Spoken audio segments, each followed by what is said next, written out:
Hey, babe. Hello, all, and welcome to the Affluent Marriage Podcast. You're listening to one prophet coach and one educator talk about living a rich and full marriage through generational wealth building principles, authentic two-way communication strategies, and everything in between to become a couple that lives in love and walks in wealth. Your legacy begins here. Maybe I should switch the wording to say not just a couple, but a power couple. True. We are really leaning into the verbiage of like who we're talking to, and power couple seems to be something we always seem to gravitate towards. And we haven't done the podcast on it yet, but initially when we were doing this idea, you were coming up with lots of ideas of what you wanted to talk about on the podcast, and one of the ideas was, what is a power couple? So we'll have to bring that. I definitely did research. I have articles that are still in my podcast dump just area where I have all of these background topics that we could eventually talk about. And that was one of my early episodes. And then we kind of switched gears and went to Rachel Rogers, which was amazing. Yeah, it was good. I enjoyed that. But that's definitely one that I think we should bring back. No doubt we're a power couple, right? Oh, legit. And I don't say that to be egotistical or to flex or to brag, but we're a driven couple. Can we talk about this though? All right. So whoever's listening, viewers or listeners. So it is August almost. It's July, end of July. And I just went out with my girlfriends to go see Barbie. Okay. I don't know. You didn't do the full Barbenheimer? No, I was not interested in going to see Oppenheimer.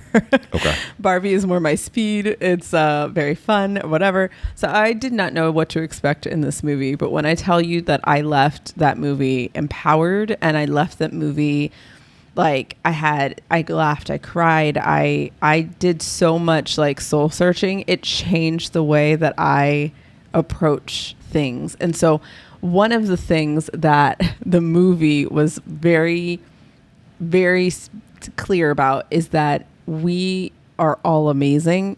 And so in Barbie Land, okay, this podcast took a shift. It did take a shift, but I promise you it makes sense. I'm going to be a Barbie girl after this. Oh, yes, you are. So in Barbie Land, all right, where all the Barbies hang out and they all wake up and everybody's like saying hello to each other, and it's really cute and like very rose-colored glasses type of lifestyle. The president, everything is run by women. The president is a woman. And there is a scene where the Barbies are accepting these like awards. And so there's a Nobel Peace Prize. And so they say this award is given to Barbie. And one of the Barbies stands up because every Barbie looks different, but they all are named Barbie. So they all stand up, or one of them stands up, and she comes over and she gets her award and she goes, "I deserve this. I worked really hard." And that's all she says. And it was so funny because all of the girls in the movie theater were just like, yes, why don't we do that? Like, why don't we say exactly like, no, you're right. I'm amazing. Belittle your success? Why do we belittle our success? Not that people didn't help us, but it was us who did the work, right? Like, we did the work. Yes, I deserve this. So when you say things like we're a power couple. Yes, we are. And I don't feel like the more that people or I think about the things that we've accomplished, it's so easy. I feel like I've diminished it or been like, yeah, we did cool things or whatever. And I don't know why. That movie totally like shifted my perspective where I'm like, yes, we are a power couple. Yes, we did all these things. We worked really hard. And so the lifestyle that we have is not by coincidence. It's because we worked hard. And if you want the same results, you need to work hard. That's it. That's the podcast. I hope you guys have a really great night. I'm just kidding. But seriously, that's like how I feel right now. There's just a drive, a discipline, a commitment, a tenacity, a resilience. There's just this thing that we have that we never give up, never surrender, right? We never stop grinding. We're always dreaming. And it's not like we just live in the clouds. Like we have this mental picture of where we want to be. Mm-hmm. And then it's all right. How can we make this tangible? What can we do to put how I'm trying to say this wrong, to put pedal to foot. Shut up, Daniel. You're annoying. To put our foot to the pedal and like get on our grind. I couldn't even think of how to say it wrong. I say it wrong all the time. That's why he's making fun of me. But that's just what we do. That's who we are. And that's what we've always been. And I love that. Yeah. Agreed. I love that too. And I just love that we're able to talk more about it here to anybody who will listen. So, yeah. Okay. So I'm excited because last week was phenomenal. Daniel and I did our first masterclass. So our Spark Connection masterclass, money master, whatever you want to call it. We just did our first session and it was really good. The results were real. Yeah. I think that was the thing that was most exciting. It wasn't just like, it was fun to just be able to share something with everybody. And honestly, I thought to myself, oh, this seems really simple. Maybe we should go a little bit deeper. But it was exactly what people needed. It opened a lot of perspectives. It like gave such ahas to so many people. Like I got so many DMs of people saying, oh my gosh, I just recognized that I do this to my spouse. And I texted him and said, I'm so sorry. Like, I just recognize that I do this. Is there a way that I can, approach you better in reference to, understanding our money management? Or is there a way that I can talk to you about certain things that are happening? Because I recognize that I always do this and I am taking ownership of that. We had a couple the next night at the Q&A who needed help. They wanted to be able to stay home with their child. The mom did. And she was trying to figure out a way to like pay off the debt and also still be able to get what she desires, which is staying home with her child. And we were able to come up with a strategy for them that made sense to propel them forward so they can get the best of both worlds, getting maybe getting a part-time job, but still being able to stay home or, doing, it's just, we help them dream and propel the perspective of what they could do even further with the different streams of income they had. And it just gave them direction. And it just, the fact that one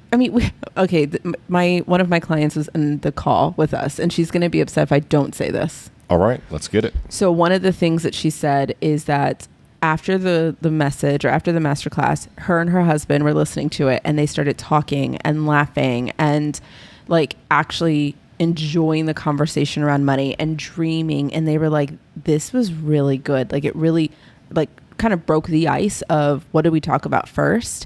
And the masterclass helped them do that. And she said they came up with this safe place word, which was banana hammock. I love that. And I didn't put it in one of the testimonials when I was writing it out on Facebook. And she was like, why didn't you write it? Like she put it in the comment underneath it. You should have put our safe word on there. I was like, well, I didn't know if you wanted everybody to know it. Now everyone knows it's you. But she's like, no, man, I love that safe place word. Banana hammock. That's great. So honestly, it was a phenomenal evening. It's such a necessary thing. We know this and we've been telling people this, but there is a worldwide problem and it's in marriages. And that problem, first of all, is cheating, right? That's the number one reason why marriages fail. Right.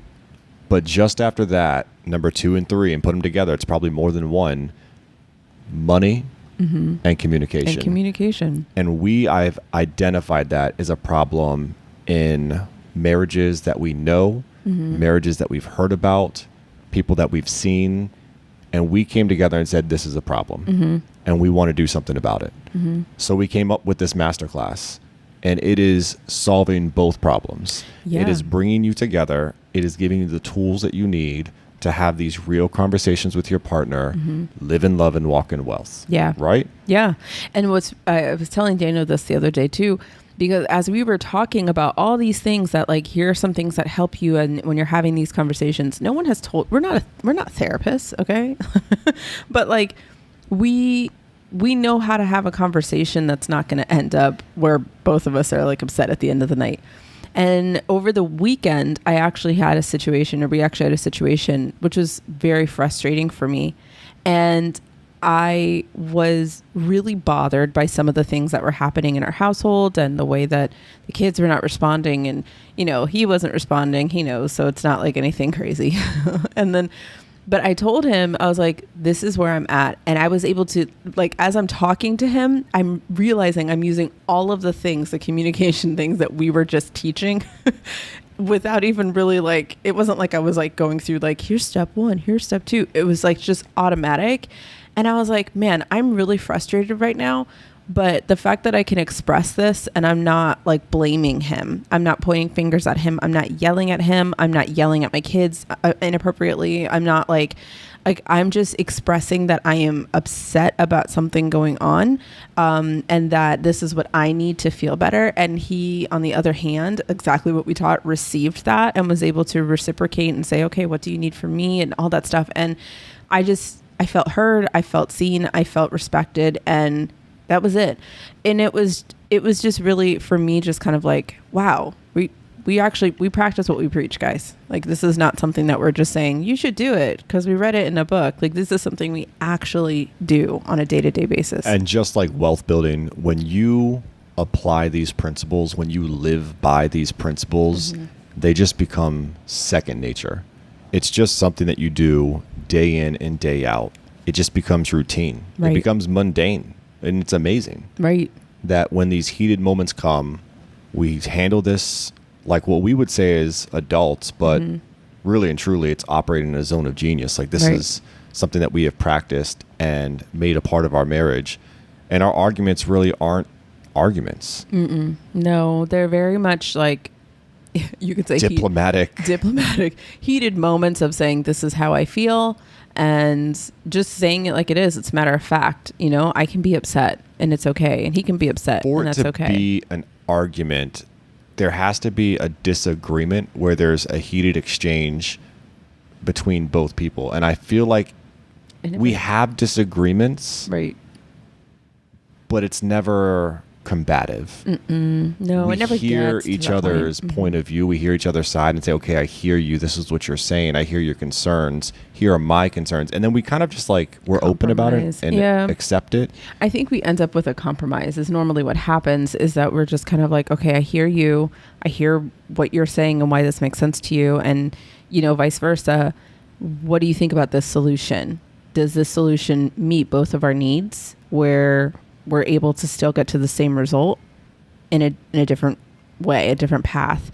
My favorite version of conflict resolution, though, is win-win-win. Win-win-win. And that's where you win and I win. And I also win for being a successful mediator of this conflict resolution. The Office. Love that. So last time for our freebie, everyone, I want a better name for our Monday. We could just say like drop. our normal podcast. That's just so basic. The Affluent Marriage Podcast. The Graham Fam gets so much hype for their exclusive content. They do. They deserve it. They should get right? hype. Right? This is the Barbie thing. They should. Y'all, they are paying for that access. They should get hyped. So you are listening to this commoners, for free. the everyday people, we talked about friendships and how you try to cultivate and build not friends, but just like we talked about a power couple, like those power friendships, people that are going to build you up. Probably a better word for it. Phrasing. Missed opportunity. Power friendships. Friendships. Yeah. Hindsight is 20/20. You know, yeah. But we talked about how to surround yourself with people that are going to build you up and who are going to see where you're trying to go and are going to be there waiting for you because they did the thing too, or they're already 10 steps ahead and they're cheering you on as you get there. So you got to find those people in your life, not the ones that are going to pull you down. Yep. That was a good episode. It was a great episode. Today's episode is a great episode, but we'll talk about that in a second. Our last exclusive Graham Fam. See, they deserve. They get the pomp and circumstance. We talked about cultivating shared financial goals between you and your partner. Another phenomenal episode. Another really good episode and really important. Because who doesn't topic. love to dream? Oh my God, I love dreaming. It's a little bit intense, man. Here's where we're going today, and I'm excited about this one. I've had this in my podcast dump, and that there is no better word for.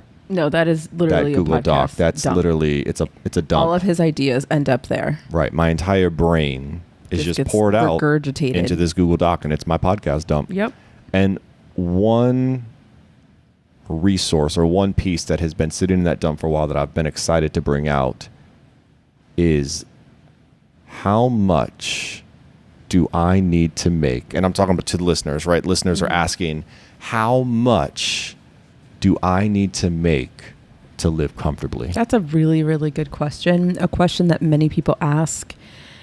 And it pops up in so many different places. Some people ask, how much do I need to save? Like, what makes sense? What's that actual number look like? How much should I put into these different places? How much should I put here? And yeah, like this is pretty much like a subset of those questions. How much, a broader version, I should say, of those subset questions. How much do I need to live comfortably? I'm excited to dive in. So when you think about how much you make to live comfortably, to live, you have to spend. Yes. Right. So there are different costs that we're going to break down today. We're going to talk about some of the national averages that are spent each month. We'll also give you some percentages of how much is spent each month. But ultimately, you know this and I know this. Everyone's comfort level is different. That's important. Just like pain tolerance, right? Like everyone's comfort level is different. What we're going to talk about today is national averages of what people spend every month. But you might want to spend more. Yeah. You might say that's too much. I would spend less. Yep. And that's totally fine. The thing that's really great about this is that it's subjective. I think if everyone was really honest with themselves, I think the one thing we can agree upon is that we want choice. We want choices. And when it comes to our money, we want choices with our money. Whether it's that I want a choice to go overseas and live overseas for a couple of years, or a choice to be able to say, do I want to go to a restaurant or do I want to go to this restaurant?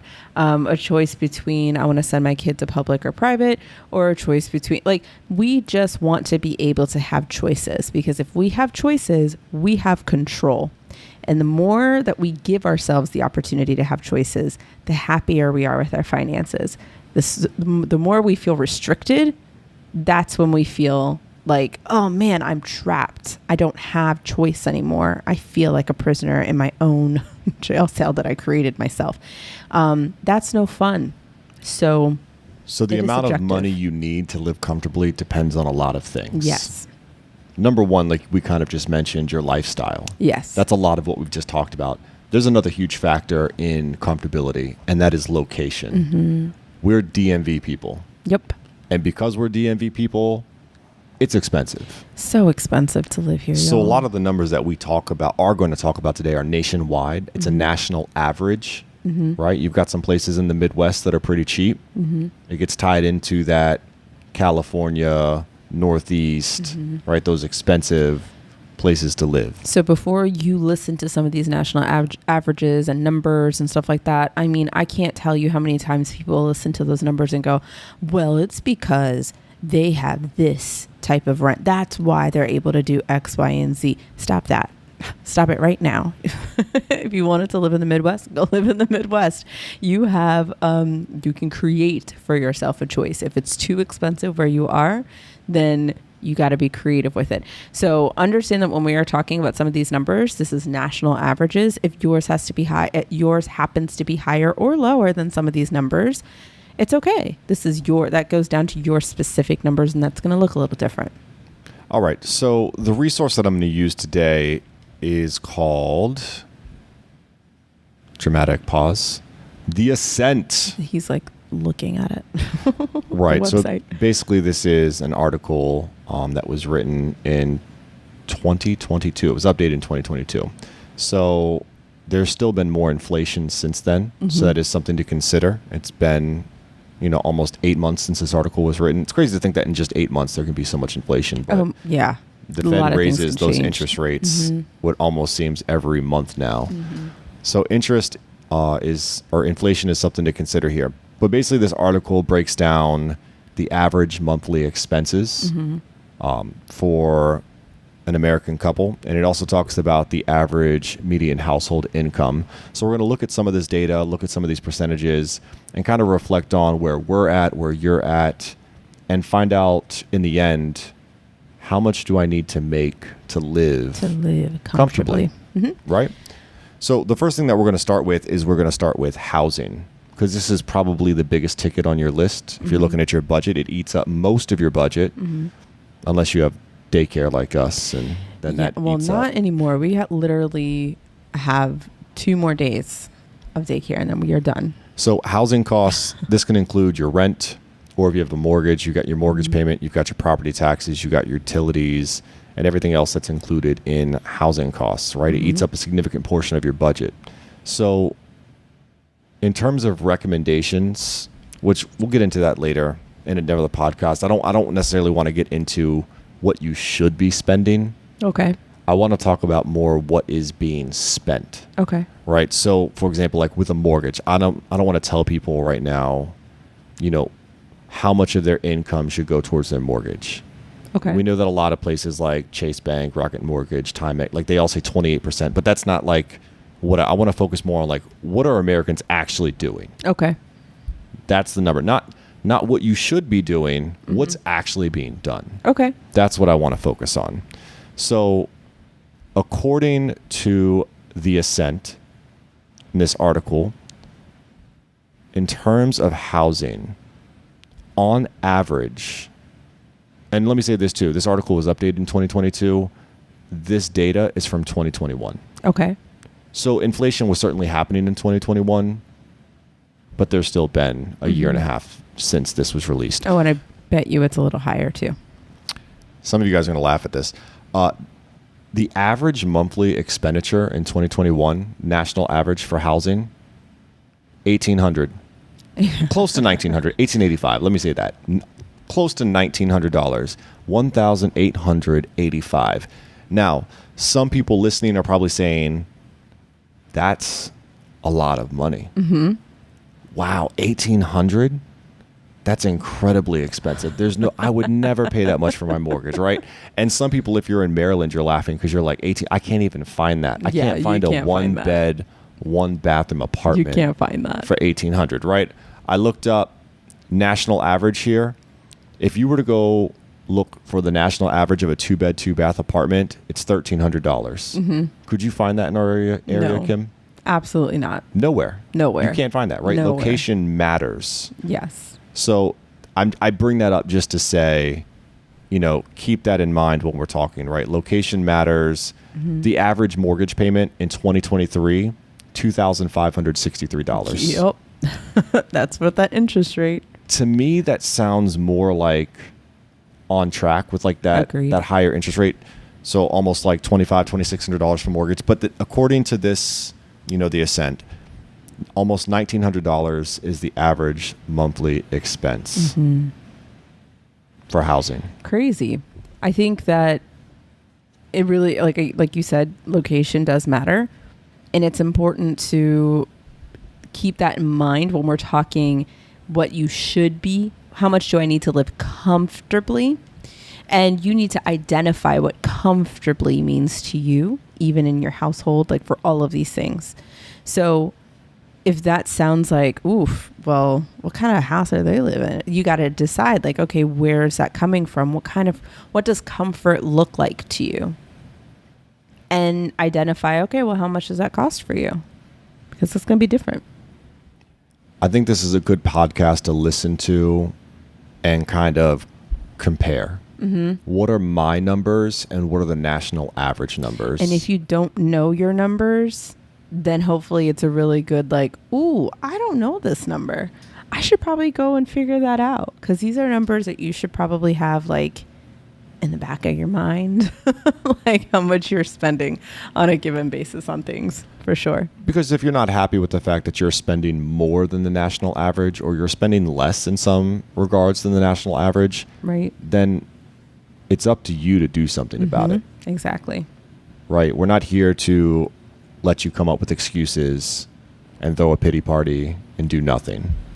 Right? We're trying to give you the data and the information so that you can go and do something about it. Right. Right? And maybe that is moving.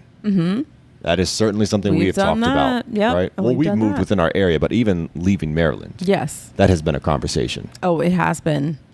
And if we had it your way, we'd probably I- already be gone. I would love, it's not that I don't love my friends and love being here. I like the idea of moving. I'm a military kid. Sure. So I was used to moving very often. So I'm like, oh, it's exciting. Let's go to a different city and like see what that's like. And maybe it's cheaper and we get something that has a little bit more nicer amenities. I love the idea like, of renting properties in Maryland and getting that high rent and living somewhere where the cost of living is much lower. or the opposite, renting in places that are not as high rent like buying places and properties and places that are not high rent and being able to just, So that little quantity versus quality. so I mean, if you want what you want to stay here, that would be my compromise. See, look at that. Okay, let's move on to transportation. All right. So let's see here. Let me just make sure we didn't miss anything. All right. No, you so just went through housing. I did, but I just wanted to make sure. All right. Okay. So housing is a large cost, Yes. right? There are also other basic necessities that you need, such as your food, such as your clothing, such as your transportation, which is what you were getting into, also healthcare, right? These are all things that are on your line items for your budget, Right. along with your housing. So we're going to talk about some of these. Since you brought up transportation, this is your show apparently. Well, It's the next one on the list. We're going to run with it, all right? Transportation, all right? On average, monthly expenses. And when you think transportation here, I don't want you to just think car payment. I think car payment and gas. I want you to think gas. I want you to Yeah. think car repairs and maintenance, right? I want you to think about all of that. So with transportation, on average, $913. How does that sound to you? Well, to me personally, I think that sounds a little bit more expensive, but it makes sense, especially if you're at a 2-car household. You both have car payments. You might be paying upwards of like $200-$300 per. It makes sense because then you add on gas and you add on maybe insurances and stuff like that. It comes out to about 900 and something. That makes sense. But if you don't have a car payment, like we only have one car payment, right? And it's our first car payment in like ever. ever. So not having a car payment at all, think about like that would not be comfortable for me. I would not need $913. I could be way below that and still be able to say my gas is taken care of. I can take care of my cars. If they need support or whatever, like if they need to go get taken in, and I only need like $250 for that, or or $300. So yeah. I've told you this before. The $1,000 auto loan, like monthly auto loan, is becoming more and more common. Oh yeah. With everyone buying these like $80,000 trucks, putting it on like an 84-month loan. It's insane. So yes, $913 is probably pretty common. It's probably a national norm. I just think about how much you could save if there was no car note. Yeah. Like if you paid that thing off, not the whole 913, but like that's a lot. $600 of that, $700 of that like is back in your pocket. You're just paying for gas at that point. And just making sure you have maintenance put aside. That like literally what we just said. Like we only do maybe $250, $300 a month, right? That's your full Roth right there every month. I mean, right. The difference between that is like you being able to fully fund your Roth IRA just from that. The other thing that gets me is that when I've heard a lot of people who say, hey, I need to get a new car. Maybe they're in a bind or whatever. They go get a new car and they literally get the same year. They get a 2023 make and model. They pay like $38,000 for it and all the bells and whistles. They get into a car payment deal. It's for, like you said, a ton of months. And they're like, this is all I could get. And I'm like, what? You could have, what? Why didn't you if you have to get a loan, why not get a loan for something that's like $8,000, $10,000? I think a lot of people get hung up on the car payment. They get hung up on the monthly payment, and they're like, well, if I buy new, it's basically the same payment as if I bought used. And they're so focused on the payment, and they forget. No, it's the loan. Yeah, like, the loan that you got for that brand new car is about $40K versus the used car that was like $22K. Yeah. There's an $18,000 difference there. But yes, the car payment is similar because of the lower interest rate on the new vehicle. But at least it's like the road to the finish line is way closer. And then you can work extra money at it, right? And then you can work to get to that next vehicle that you want because now you're saving all that extra cash. I've seen people get stuck there. But anyway. All right. So far with housing and transportation, we've basically talked to you about $2,800. Okay. We're doing some quick math there. $1,900 for housing, $900 for transportation, $2,800 so far to live like the national average. Okay. each month. That's your expenses. All right. So along with those basic necessities that we were talking about, right, we said transportation. All right. Also food. Americans like to eat. So we have two, right? We saw two different categories here. Yep. There's food. And then did you see one where it was saying eating out, or is this all tied in together? Well, nope. I think it's just food. Okay, this one's all tied in together. Yeah. So this one says roughly $691. Oh, no, let's break this down even further. Groceries. I found another chart. $438 on groceries a month, which to me seems low. But when we look at restaurants and other meals away from home, on average, $253 a month. So combined, you know, we're looking at like almost $700 a month. I guess we just don't eat out enough. You and I. No, I don't really want to. See, because that's not something that we value. So when we get to the idea of talking about a value-based budget and creating what your idea of comfortability is, it's going to be so different. You're right, because Eating I'll out tell to you eat that is not that big of a deal for us. every 2 weeks we take out $400. And I'd say 360 of that is for groceries. 40 of that is for dining out. Yep. Which we don't do restaurants. We don't do restaurants because we have two small children. They don't know how who to are eat at a restaurant. Disaster to take anywhere. Don't worry. We're taking them to restaurants. They have been to restaurants, And it was a disaster. and every single time I'm like, this was a waste of my money. They either don't eat the food or they're loud and whiny and they want to go home. And I'm just like, no, this is supposed to be a magical family moment. No, and also, again, value-based. I don't really care for Applebee's or Olive Garden or the just run-of-the-mill, like, you know, very not expensive, but just run-of-the-mill restaurants. I don't prefer that. If I'm going out to eat, it's either, you know, like a fast casual or I'm going to that bougie place down the street. Like that's it. So like I will save up money so that I can go spend $150 to $300 on a meal. I would prefer to do that because it's like an experience that's worth it. And then if I can't have that, I'll just do Chipotle. Like, and it's okay. That's my values. That's our values. So again, you have to find out what your values are. Right. So how much you need to live comfortably. So far, we said $2,800 for housing and transportation. Throw in another $700 for food, which to me seems low. Because like I just said, we do about $800 a month in groceries and fast food. This is suggesting about $700. And we're shopping at like Aldi. We're shopping at like a pretty cheap place. If we were doing like Publix, Harris Teeter, Weis, we were Food doing Lion, Giant. God bless you. Safeway, any of these like, and I know there's others, Kroger's, wherever you're at. Dude, if you don't have an Aldi near you, I'm so sorry. God bless you. Find that cheap grocery store. Because my goodness, like we have an Aldi around the corner and I'm so thankful that we do because I mean, we get everything we desire, everything we could want and then some. And if I want something that's a little bit more fancy, I'll go to the Harris Teeter that's down the street and it's not a big deal. But I went to Giant the other day and literally got 4 items and paid $40. And I was like, why? I could literally go in with a 20 at Aldi, get all these 4 things and still have change. Like it's intense. So we're at about $3,500 in expenses so far. Yeah. With housing, transportation, and eating. All right. So we're covering some of these walls here. The next categories that we're going to talk about are clothing and healthcare. So the national average for how much people spend on clothing every month, $150 basically. I feel like that's Says really 146. low. You think 146 is low? Yeah.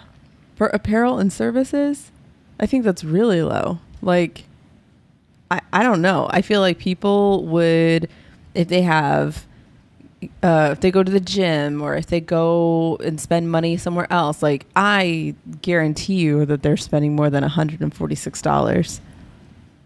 I don't know. There's people out there like me who don't spend anything. I mean, you got to think about the outliers. But I just don't think that this is necessary. Like if you think about consumerism, I'm not saying it's at an all-time high or anything like that, but people are constantly consuming products and things and whatever. And I just don't see someone only spending $146. I think majority of Americans are spending way more than that amount. Like, I feel like that's... All right. Well, let's jump to this, right? So apparel spending, according to this article, It increased by 22% in 2021 after plummeting 24% in 2019 through 2020. So people got that stimmy money, Yeah. right? They bought some more clothing, right? So on average, men and boys spend about $35. Women spend and girls spend about $55. Children under 2, $6. Yeah. They're probably just chilling in their diapers. Or like we do, the hand-me-downs. Footwear, $28. Other apparel and services, $22. I don't buy it. You don't I don't buy that at all. The source is the Bureau of Labor Statistics. I'm not- You're not buying what they're saying? I'm not buying what they're saying. I think if you're listening or watching, you let me know. Does $146 a month even cover? And I know this is average, right? So that's really what we're discussing here. I will just say that I think that that is a very low amount, which is fine because my comfortability is higher than that. I literally just Sure. came to you the other day and said, one day I'd like to have a $500 a month allowance You to did do say that. whatever I want. And I loved that. I mean, like I It's said, like, okay. you've got people that spend a lot more than that. You've got people who don't spend money at all year. Like they look at their Facebook posts and they're like, these are my memories from 6 years ago, and that's the same shirt I'm wearing today, right? You've got those people like me. I just don't think majority of America is And I'm like thinking to that. myself, man, I felt like I just got that shirt. Like I thought that shirt was new and it's from 6 years ago. Man, like that's, I don't know that Facebook memories was a good thing.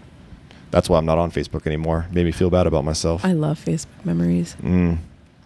All right, so you don't buy clothing, but you Yeah. have to decide for yourself, right? Obviously, you would spend more than that. So how much do you need to live comfortably? Your number just went up. Yeah, my number just went up for sure. So we were at around 3,500 after groceries. Add that 150 in there, so we're at about Do you want me 3,650. to have a calculator going? I would a calculator. I'd love for a calculator. Okay, we'll see. 'Cause I'm doing 3,500 some mental and what? math in my head. 500? For right now, just say 3,650. Okay, 3,650. Got you. And just mind you, for anyone who heard the $500 thing, he asked me, well, what are you going to spend it on? I don't really know. That's not the point, right? That's not the point. I just want it. And I'm allowed to do that. I'm allowed to That was dream your dream and say, budget. that's what I want. I think that would be pretty awesome. It'd be rad to say, oh, that really nice dress that I saw at Nordstrom, I can just, I want it. Like, I don't know. It sounds really fun. The average monthly healthcare spending is $454. See, what? Is this off of net or gross? 68% of healthcare spending in 2021 went towards health insurance premiums, which costs around $309. See, but I feel like most of the people, It's coming out of their paycheck, it's coming out of their paycheck. They don't so even they never see even that. see that, right? Yeah. So right. it's not that I don't. $42 a month spent on drugs, so like your Advils, your Tylenols, Yeah. your over See, the counter even that, medical $42 supplies. a month. Listen, I'll say this: when it's like allergy season, and you go to buy that Claritin or whatever, it's It like is. You're $20 right. a box. Okay. Like the thing is, like maybe you don't buy often, but stuff is so expensive that when you Yeah. do buy it, like that number really goes up. This is where a really good HSA is good. If you have a health savings account, you can put some money aside. So those things are tax deductible. All right. So did you add your 454? No, I did not. You could just do 450 if you want to keep it clean. Okay. You I really did threw it. in that $4 in I there. sure did. We're at $4,100 a month right now to live comfortably, like the national average. Okay. Cool. All right. So we've gone through housing. We've gone through basic necessities. We are moving on to debt payments. Now, in debt payments, it's kind of interesting. I just did the car, Okay. right? Because when I looked at this and it said average, because your car note is a debt, right? When I look at this list, that's something that's oddly left out, Yeah, I noticed that too. right? You have everything in this list, but they don't have anything towards debt. Are they assuming They're assuming that you don't have debt. that this hypothetical individual has no student loan debt, no any debt? I guess. Like, well, it that does is say not- I will say- education. Like it does say education here, so maybe that could be $102 a month. What that is could this? Be, that could be for like That's their laughable. student loan debt. That's laughable. And okay, so if people are using their credit cards, as people say that they want to, I use my credit cards to Well, same as student loans were cash. deferred in 2021, so maybe that's why. True. Also, like people say, oh, I use my credit card same as cash, which we know Like, be real for but like they say that they go, oh yeah, I treat it as cash and I pay it off immediately. So if that is the case and you are using, for example, the entertainment and the groceries, and you're putting all of that together and saying, I am only going to spend $350, and then they pay that credit card off, then sure. Right. I mean, you But I don't know. scoffed at this article a moment ago, and you were not happy with the Bureau of Labor Statistics because of their apparel budget. I'm scoffing at them right now for not having debts in here. Yeah. Because you and I know that the average American has buku debt. Oh, insane amounts of Right? debt. So for that not to be represented in this hypothetical national American spending, that doesn't make sense to me. No, it does paints a false narrative of how much you need not. Yes. to live comfortably. To live comfortably. Right? So you have to keep that in mind, because you know that you have credit card debt, or you have an auto loan, or you have student loan debt, right? You have to keep that in mind in your number. In order to do all these things to live comfortably like the national average, you need to raise that income a little bit more to cover the cost of that additional your monthly spending. debts, right? But when those debts are gone, then you're able to do these things. Yep. So keep that in mind, and we'll definitely keep that in mind when we get to our number at the end. Okay. All right. So for right now, there are no debts. Let's imagine what that looks like if you are able to do all these things and there's no debts. Savings. So it's important to budget for savings every month, right? We know that, we talk that, we preach that, having that emergency savings and retirement savings.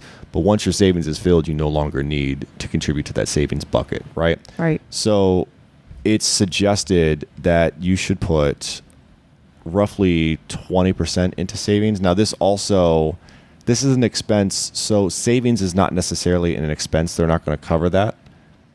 It should be considered, like, you should pretend it's an expense, and you should put money when you're talking to your clients.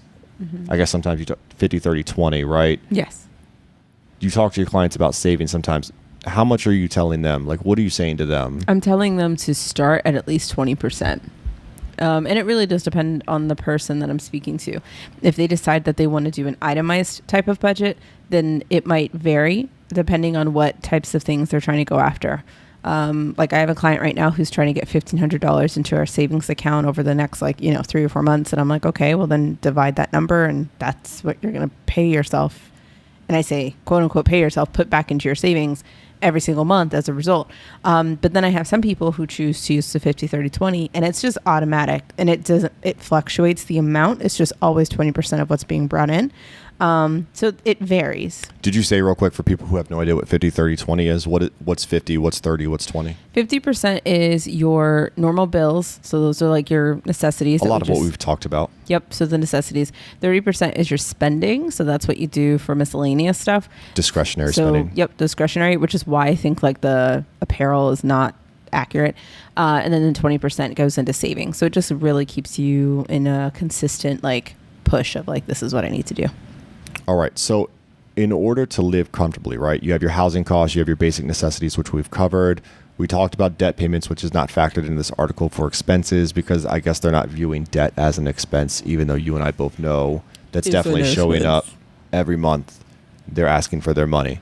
Savings is not an expense, so it's not represented on that article, but you definitely need to be putting about 20% of each check into savings. And you need to be investing, right? Yep. So it's suggested, and again, you're not going to see investing as an expense on this article, but it's suggested that you should invest anywhere from 10 to 15% every month of your income. All right. Discretionary spending is on this list. Now, discretionary spending is just how you feel like spending your money. It's up to you. It's discretionary. How do you want to spend it? So on this list, they have a number of different things, right? The clothing could be considered that. Miscellaneous they have here is $82. Personal care is $64. Alcohol is $46. Tobacco, $28. Look, if you're addicted to cigarettes, it's going to be a lot more than $28. Yeah. And even alcohol, I feel like when we went to the club that one time, girl, that was a bone crusher right there, girl. That was one drink. That was, man. So if you go somewhere that's maybe 2 drinks. This is like when you were in college and you bought that cheap beer.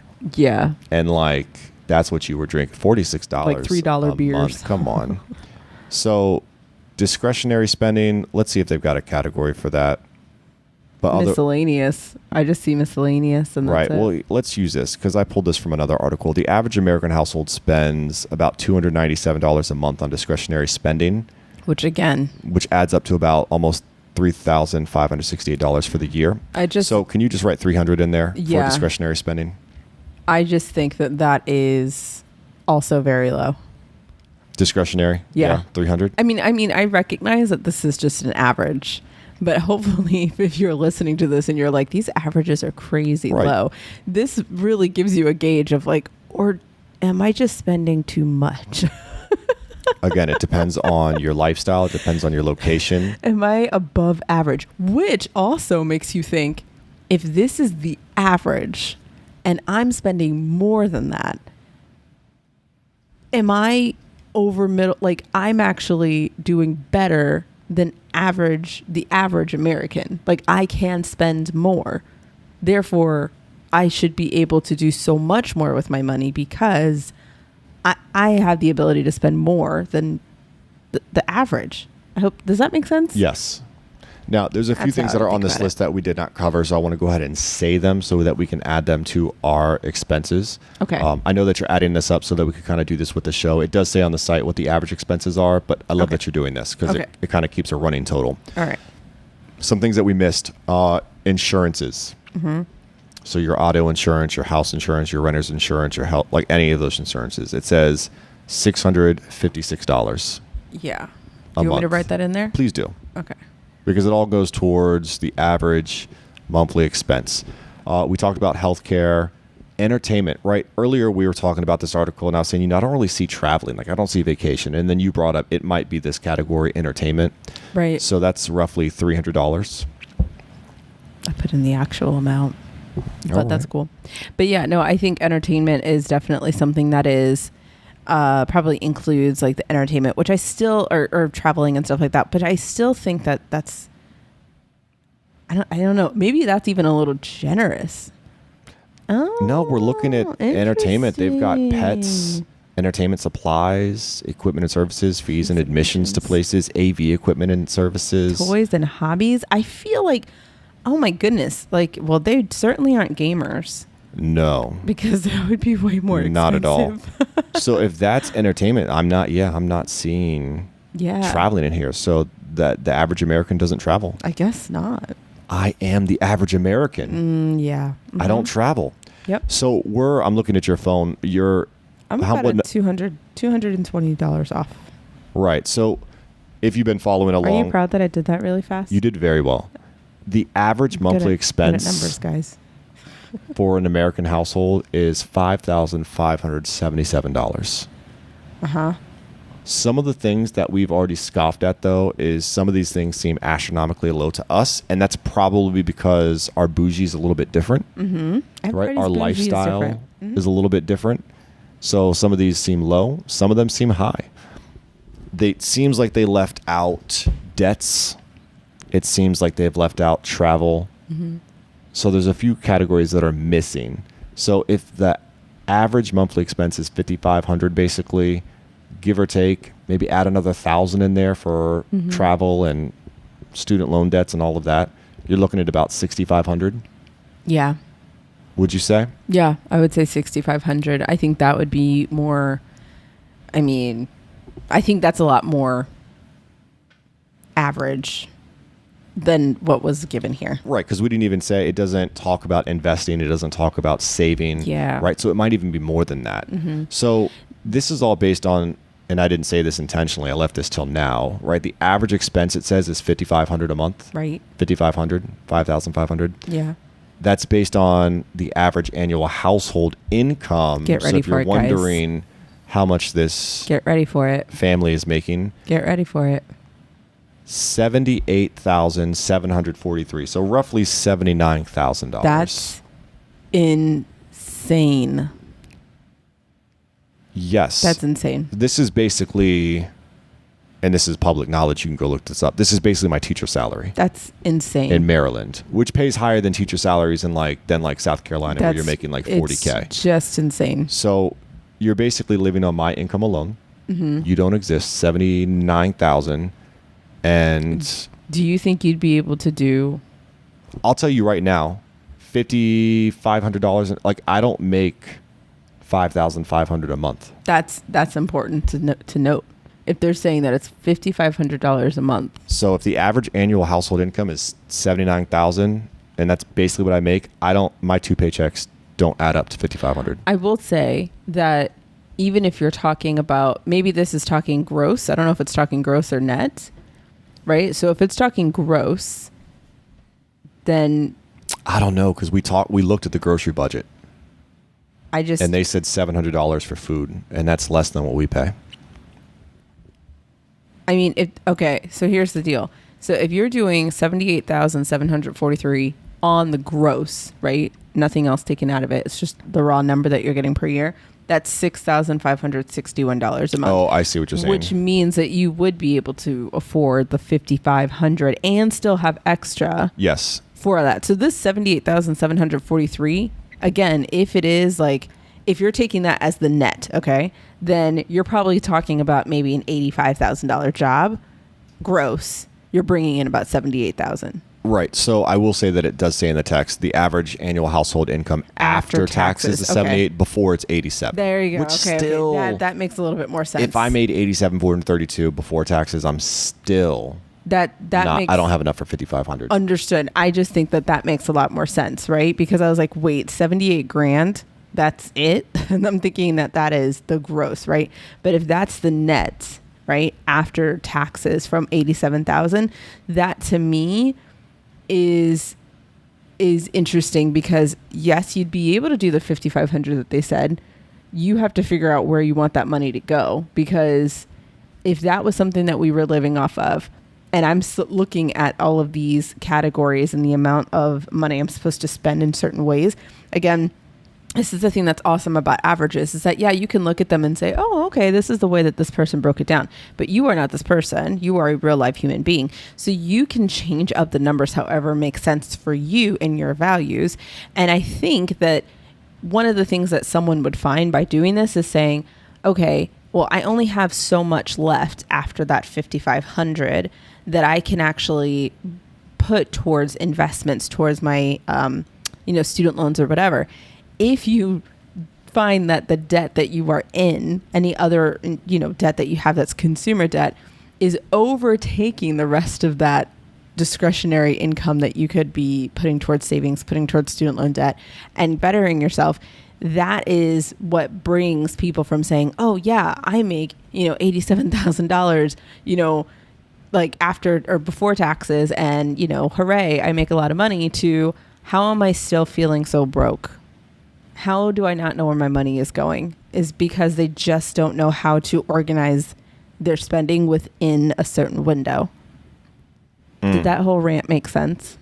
It did. In my mind, I'm just thinking about, all right, in order to be like the average American in expenses and spend $5,500 a month in expenses and all the other stuff that's left off, like vacation and savings and investments and debt repayment, I mean, your number's looking at like $6,500 a month, $7,000 a month. So then what does your household income need to be to live that lifestyle? And I'm thinking to myself, all right, I'm making roughly almost 80K this year as a teacher, right? I'm on like step almost 14 years in. I would have to have my job and like one more paycheck, I feel like, or maybe almost 2 more paychecks. So you're looking at like 80K and a half, like 120, anywhere from like 120 to 160K. And that's half, like they're saying 80,000 is the annual income. Like that's half of what I feel like you really would need to live comfortably. And that's my comfortable, right? I would say 120. I wonder how many people 120,000 look at this and actually say, oh yeah, I could follow that. Because I will tell you that there are some of these categories that I would be like, yeah, no. And it also depends on your lifestyle. For example, like I don't drink alcohol that often, tobacco, I don't smoke. Reading. We spend more than $10 a month on reading, I'll tell you that. I go to the amount library. of books that we've been purchasing off Amazon. But we don't do that every single month. We go to the library. But all that to say, like, I hope that this was helpful in helping you recognize, one, the national averages and kind of giving you a little bit of comparison of like, oh, where do I land on this, national average part? But two, I hope it helps you recognize that you are in control of where your money is going. And if you are like, you know what, could I live on $5,500 a month, or could I live on $3,500 a month? Like, challenge yourself. Like, it's your money. Challenge yourself to see if you can do it, because guess what? You're going to understand what your comfortable number actually is. And it gives you this conversation is giving you a really good starting point. Ultimately, the amount of money you need to live comfortably will depend on your personal circumstances and your preferences. Mm-hmm. Even thinking about that mortgage, right? $1,800 a month, depending on your location, that could be laughable because that's so much money, or that could be laughable because you couldn't find that anywhere. Yeah. Just like we talked about with 2023, the average mortgage payment's around $2,500 this year. Yeah. Right? $1,800 is laughable if you're paying halfway through 2,000, right? Yeah. So it's important to be realistic about your budget and prioritize your spending to ensure that you're able to meet your financial goals and live the lifestyle you want to live. Yeah. And that takes time. And obviously this does not include life popping up and slapping you in the face. So like, having to pay for, propane for your home, if you're a homeowner, or having to pay for that water bill that comes every quarter, or having to pay for, there's all these random things that will pop up. And so when you think about what it means to live comfortably, and that's like a quote unquote comfortably, you also have to make sure that you account for all of the uh-ohs that could come along to disrupt your comfort, and make sure that you're, adding that in there so that you're always able to be in control. Before we wrap up, can I just throw one more Go ahead. data point at people? Go for it. All right. So average spending by household size, because I know a lot of people listening are like, well, it's just me. Okay. Or they're like, oh, but I have 2 kids like us. Mm-hmm. Or I have 5 or more. Mm-hmm. Right? So average spending, it sounds like this was all based on a home of 2 people. Okay. Because average spending for 2 people is about $5,782 a month. Okay. For one person, it's $3,400. Okay. If you've got a family of 3, it jumps up to $6,597 per month. And again, this is all based on the U.S. Bureau of Labor Statistics. A family of 4, on average, you're spending about $7,749 a month. And if you've got 5 or more people, you're looking at about, interesting that it says in the consumer unit, $7,400. So it's less than 4 people. Interesting. I'd have to look more into that in the consumer unit. Yeah, because this is 5 or more in consumer unit. But the income is going up, right? In order to live that lifestyle, the income does go up every year. This is not all based on the $78,000 combined is for a family of 2, like just a husband and a wife. Yeah, but that's quite interesting. But you can find so many articles that will tell you what the averages are and do kind of like breakdowns like this. And they're super interesting to kind of like give yourself a little check-in about where your values lie. All right. So call to action. Ooh, I'm really good at these.